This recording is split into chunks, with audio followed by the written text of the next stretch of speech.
ಲೋಕಸಭೆಯಲ್ಲಿ ಕೈ ಹಿಡಿದು ನಡೆದ್ರು, ಲೋಕಸಭೆಯಲ್ಲಿ ಜೊತೆಯಾದರು, ಲೋಕಸಭೆಯಲ್ಲಿ ಮೈತ್ರಿ ಮಾಡಿಕೊಂಡ್ರು, ಲೋಕಸಭೆಯೊಳಗಡೆ ಹೋಗಿ ಹಾಗೂ ರಾಜ್ಯಸಭೆಯೊಳಗಡೆ ನಿಂತು ಪ್ರಧಾನಿ ನರೇಂದ್ರ ಮೋದಿಯವರು ಕೂಡ ಹೊಗಳುತ್ತಾರೆ. ಆದರೆ ರಾಜ್ಯದಲ್ಲಿ ಹಳ್ಳಿಗಳ ವಿಚಾರಕ್ಕೆ ಬಂದಾಗ ಹಳ್ಳಿಗಳ ಎಲೆಕ್ಷನನ್ನು ಅಷ್ಟೇ ಸುಲಭವಾಗಿ ನಡೆಸೋದಕ್ಕೆ ಆಗುತ್ತಾ? ಇದು JDSಗೆ ಇರುವಂತಹ ಚಿಂತೆ ಅಥವಾ ಆತಂಕ ಅಥವಾ ಅವರ ಅನಿವಾರ್ಯತೆ ಅಥವಾ ಅದು ಅವರ ತಂತ್ರಗಾರಿಕೆ, ಏನು ಬೇಕಾದ್ರೆ ಅದು ಉಲ್ಲೇಖ ಮಾಡಿಕೊಳ್ಳೋದು ಅವರವರ ಮೂಗಿನ ನೇರಕ್ಕೆ ಸಂಬಂಧಪಟ್ಟಂತೆ. ಇಲ್ಲಿ ದಿಲ್ಲಿ ಬೆಂಗಳೂರಿಗಷ್ಟೇ ಮೈತ್ರಿ, ಹಳ್ಳಿಗಳಿಗೆ ಅದು ಇಲ್ಲವೇ ಇಲ್ಲ. ದಿಲ್ಲಿಗೆ ಮಾತ್ರ ಮೈತ್ರಿ, ಹಳ್ಳಿಗೆ ಇಲ್ಲ ಮೈತ್ರಿ. ಇದು ಸದ್ಯಕ್ಕೆ ದೋಸ್ತಿ ನಾಯಕರ ನಡುವೆ ಇರುವಂತಹ ಚರ್ಚೆ ಆಗ್ತಿರುವಂತಹ ಅಂಶ. ಬಿಜೆಪಿ ನಾಯಕರಿಗೆ ದೇವೇಗೌಡರು ಆಲ್ರೆಡಿ ಒಂದು ಸಂದೇಶವನ್ನು ಕೊಟ್ಟಿದ್ದಾರೆ.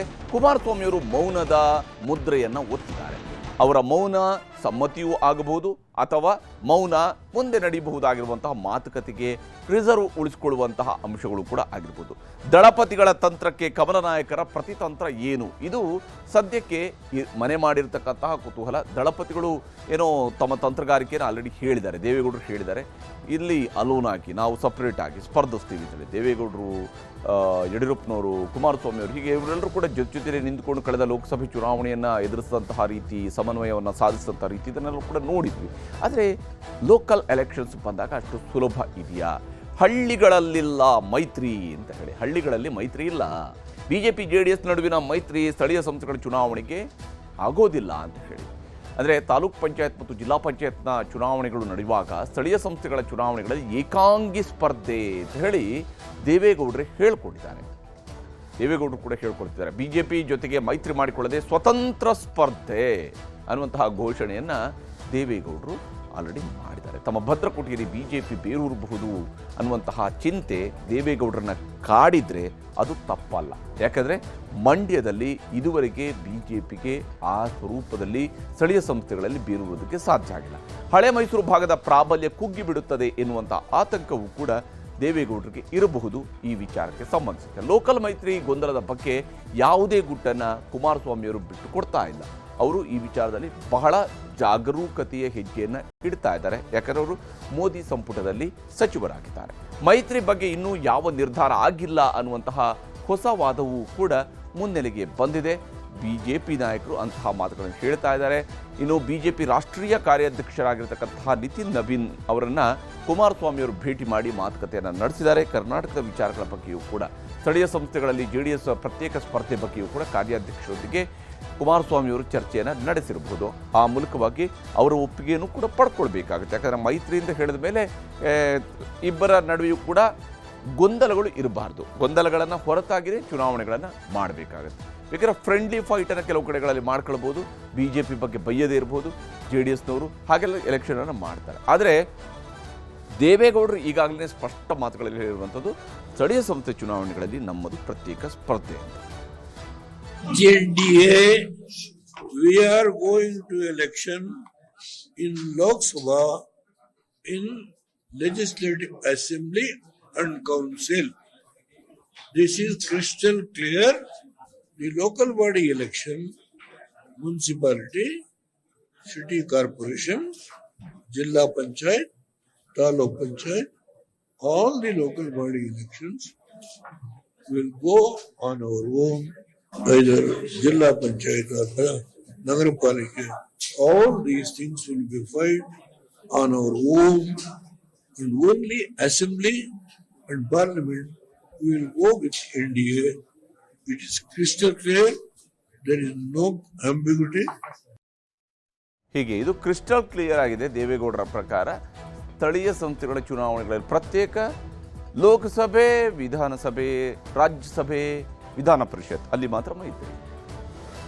ಆದರೆ ಹಳೆ ಮೈಸೂರು ಟಾರ್ಗೆಟ್ ಮಾಡ್ಕೊಂಡು ಕುಳಿತಿದೆ BJP ಕೂಡ. BJPಯ ಉದ್ದೇಶ ಕರ್ನಾಟಕದ 224 ಸೀಟ್ಗಳಲ್ಲಿ 113 ದಾಟಿಸಬೇಕು ಅಂತ ಹೇಳಿದರೆ ಹಳೆ ಮೈಸೂರು ಭಾಗದಲ್ಲಿ ನಿರೀಕ್ಷೆ ಈಗ ಏನು ಬರ್ತಾ ಇದೆಯಲ್ಲ ಸೀಟು, ಅದಕ್ಕಿಂತ ಕನಿಷ್ಠ 10 ರಿಂದ 15 ಸೀಟ್ ಆದರೆ ಎಕ್ಸ್ಟ್ರಾ ಬರಬೇಕು. ಹಾಗಿದ್ರೆ ಮಾತ್ರ 110 ಹೋಗಿರುವಂಥ 113 ದಾಟಕ್ಕಾಗುತ್ತೆ. 105 ಹೋಗಿರುವಂಥ 120 ತಲುಪೋದಕ್ಕೆ ಸಾಧ್ಯ ಆಗಬೇಕಂದ್ರೆ ಹಳೆ ಮೈಸೂರು ಭಾಗದಲ್ಲಿ ಗೆಲ್ಲಬೇಕು BJPಯವರು. ಹೀಗಾಗಿ BJPಗೂ JDSಗೂ ಹಳೆ ಮೈಸೂರು ಪ್ರಾಬಲ್ಯವೇ ಈಗ ಟಾರ್ಗೆಟ್ ಆಗಿ ಕುಳಿತಿದೆ. BJP JDS ಜೊತೆಗೆ ಇಲ್ಲದೇ ಇದ್ದಾಗ ಅಥವಾ ಕಾಂಗ್ರೆಸ್ ಜೊತೆಗೆ JDS ಮೈತ್ರಿ ಇದ್ದಾಗ JDS ಅನ್ನು ಅವರು ಟೀಕೆ ಮಾಡ್ತಾ ಇದ್ದಿದ್ದು ಅದು 4 ಜಿಲ್ಲೆಗಳ ಪಕ್ಷ ಅಂತ ಹೇಳಿ. ಅದು ಮಂಡ್ಯ, ಹಾಸನ, ಹಾಗೆಯೇ ಏನು ರಾಮನಗರ ಈ ಜಿಲ್ಲೆಗಳಿಗೆ ಸೀಮಿತ ಆಗಿರ್ತಕ್ಕಂಥ ಪಕ್ಷ ಅಂತೇಳಿ ಟೀಕಿಸ್ತಾ ಇತ್ತು. ಹಳೆ ಮೈಸೂರು ಭಾಗದಲ್ಲಿ ಇದೀಗ ದೋಸ್ತಿಯಲ್ಲಿ ಖ್ಯಾತೆಯೂ ಕೂಡ ಎದುರಾಗಿದೆ ಮತ್ತು ವಿಶೇಷವಾಗಿ ಸ್ವತಂತ್ರ ಸ್ಪರ್ಧೆಯ ಬಗ್ಗೆ ಈಗಾಗಲೇ ಮಂಡ್ಯ ಜಿಲ್ಲೆಯ ನಾಯಕರುಗಳು ಕೂಡ ಮಾತನಾಡಿದ್ದಾರೆ. ಬಿಜೆಪಿಯ ಕಚೇರಿಯಲ್ಲಿ ನಡೆದಿರುವಂತಹ ಸಭೆಯ ನಂತರವೂ ಕೂಡ ಅವರ ಸ್ಪಷ್ಟ ಮಾತುಗಳು ಹಾಗೇನಿದೆ. ಮಾಜಿ ಸಂಸದೆ ಸುಮಲತಾ ಅಂಬರೀಶ್ ನೇತೃತ್ವದಲ್ಲಿ ಪಕ್ಷ ಸಂಘಟನೆಯ ಪ್ರವಾಸದ ನಿರ್ಧಾರವನ್ನು ಕೂಡ ಕೈಗೊಂಡಿದ್ದಾರೆ. ಮಂಡ್ಯ ಜಿಲ್ಲೆಯಲ್ಲಿ ಅವರು ಪಕ್ಷ ಸಂಘಟನೆ, ಬಿಜೆಪಿಯ ಸಂಘಟನೆ ಮಾಡೋದಕ್ಕೆ ಮುಂದಾಗಿದ್ದಾರೆ. ಜೆಡಿಎಸ್ ಜೊತೆಗಿನ ಮೈತ್ರಿ ಬದಲು ಪ್ರತ್ಯೇಕ ಸ್ಪರ್ಧೆಯೇ ಉತ್ತಮ ಅನ್ನುವಂತಹ ತೀರ್ಮಾನಕ್ಕೆ ಅವರು ಬಂದಿದ್ದಾರೆ. ಸ್ವತಂತ್ರ ಸ್ಪರ್ಧೆ ಅನ್ನುವಂಥದ್ದು ಅವರ ಯೋಚನೆ. ಇನ್ನು ಮಂಡ್ಯದ ನಂತರ ಹಾಸನ ಜಿಲ್ಲೆಯ ನಾಯಕರಿಂದಲೂ ಕೂಡ ಮೈತ್ರಿ ಬಗ್ಗೆ ಖ್ಯಾತೆ ಇದ್ದೇ ಇದೆ. ಯಾಕಂದರೆ ಹಾಸನದಲ್ಲೂ ಕೂಡ ಬಿಜೆಪಿಯ ಕೆಲವು ಕ್ಷೇತ್ರಗಳಲ್ಲಿ ಬಿಜೆಪಿಯ ನೇರ ಎದುರಾಳಿ JDS ಹೊರತು ಕಾಂಗ್ರೆಸ್ ಅಲ್ಲ. ಉದಾಹರಣೆಗೆ ಸಕಲೇಶಪುರ ಇರ್ಬೋದು ಅಥವಾ ಹಾಸನ ನಗರ ಕ್ಷೇತ್ರ ಇರ್ಬೋದು. ಇವುಗಳಲ್ಲಿ ನೇರವಾಗಿ ಅವರಿಗೆ ಎದುರಾಳಿ ಇರುವಂಥದ್ದು ಕಾಂಗ್ರೆಸ್ ಅಲ್ಲ, ಬದಲಿಗೆ JDS. ಹಾಸನ ಜಿಲ್ಲೆಯ ನಾಯಕರಿಂದಲೂ ಕೂಡ ಸ್ವತಂತ್ರ ಸ್ಪರ್ಧೆಯ ಪ್ರಸ್ತಾಪಕ್ಕೆ ಸಿದ್ಧತೆಗಳು ನಡೀತಾ ಇದ್ದಾವೆ. ಅವರು ಕೂಡ JDS ಮೈತ್ರಿ ಬಿಟ್ಟು ಪ್ರತ್ಯೇಕವಾಗಿ ಸ್ಪರ್ಧೆ ಸಂಬಂಧ ಪ್ರಸ್ತಾಪಕ್ಕೆ ತಯಾರಿಗಳನ್ನು ಮಾಡ್ಕೊಂಡಿದ್ದಾರೆ. ಸ್ಥಳೀಯ ಸಂಸ್ಥೆಗಳಲ್ಲಿ ತಮ್ಮ ಪ್ರಾಬಲ್ಯವನ್ನು ತೋರಿಸಬೇಕು. ಹಳೆ ಮೈಸೂರು ಭಾಗದಲ್ಲಿ ಕಗ್ಗಂಟಾದ ಬಿಜೆಪಿ JDSನ ಮೈತ್ರಿ ಈ ಕಾರಣಕ್ಕಾಗಿ ಕಗ್ಗಂಟಾಗಿ ಕುಳಿತಿದೆ ಈ ಮೈತ್ರಿ. ಆದರೆ ಏನು ಮಾಡ್ತಾರೆ ಅಂತ ಹೇಳಿ ಇಲ್ಲಿ ಮೈತ್ರಿಯ ವಿಚಾರಕ್ಕೆ ಸಂಬಂಧಪಟ್ಟಂತೆ ಹಳೆ ಮೈಸೂರು ಭಾಗದ ಮೈತ್ರಿಯಲ್ಲಿ ಬಿರುಕು ಮೂಡಿದ ಬೆನ್ನಲ್ಲೇ ಬಿಜೆಪಿಯ ಸಭೆಯೂ ಕೂಡ ನಡೀತಾ ಇದೆ. ಬಿಜೆಪಿ ಅಫ್ಕೋರ್ಸ್ ಬಿಜೆಪಿ ಸಭೆ ಕೇವಲ ಮೈತ್ರಿ ವಿಚಾರಕ್ಕೆ ಮಾತ್ರ ಅಲ್ಲ, ಆದರೆ ಪಕ್ಷದ ಸಂಘಟನೆಯ ಬಹಳಷ್ಟು ಸಾಧ್ಯತೆಗಳ ಬಗ್ಗೆ ಚರ್ಚೆ ನಡೆಸ್ತಾ ಇದ್ದಾರೆ. ಇದರಲ್ಲಿ ವಿಜೇಂದ್ರಗೆ ಎದುರಾಗಿರುವಂಥ ಸಂಕಷ್ಟದಿಂದ ಪಾರು ಮಾಡೋದಕ್ಕೆ ಯಡಿಯೂರಪ್ಪನವರು ಕೂಡ ಎಂಟ್ರಿ ಕೊಟ್ಟಿದ್ದಾರೆ. ಅವರು ಕೂಡ ಜಿಲ್ಲಾವಾರು ಸಭೆಗಳಲ್ಲಿ ಅವರು ಕೂಡ ಭಾಗಿಯಾಗ್ತಾ ಇದ್ದಾರೆ. ಜಿಲ್ಲೆಗಳ ಅಹವಾಲುಗಳನ್ನು ಕೇಳ್ತಾ ಇದ್ದಾರೆ. ಜಿಲ್ಲೆಗಳ ನಾಯಕರ ಅಭಿಪ್ರಾಯ ಸಂಗ್ರಹಿಸ್ತಾ ಇದ್ದಾರೆ.